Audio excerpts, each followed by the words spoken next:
Papiando é mesmo área, do passado, por tomar nota que tem projeto que eu iniciar, que se chama Clanton Service Center.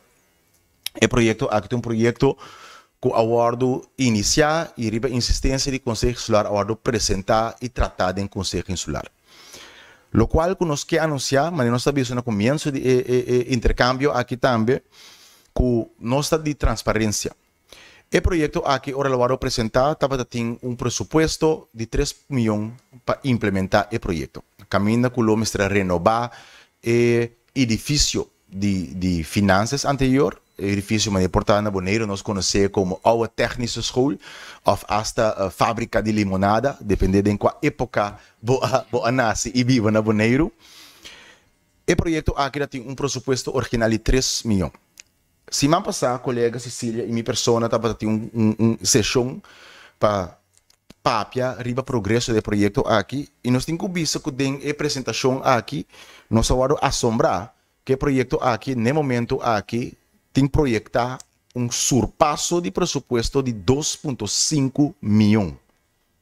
Que men fora de 3 milhões presupuestar, nós vamos informar que no momento aqui, se costam seguir maneira que não está premirar, lo tem subida de 2,5 milhões para o projeto aqui.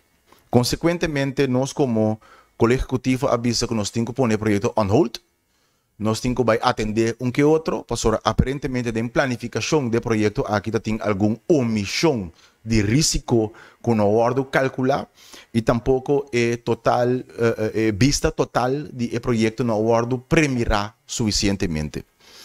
E nós não estamos responsáveis para, sem mais, vai invertir 2,5 milhões adicional, sem que saque está pressupostar, sem que saque o tratar com o Conselho Insular de como.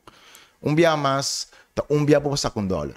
Então, se você saca 2,5 milhões com nota pressupostar, em que caminho tem que ficar você corte de outra área. Então, ele pode ficar que você vai cortar ele portar de área social, você vai cortar ele de outra área não, que porta tem mais necessidade que possivelmente o projeto aqui.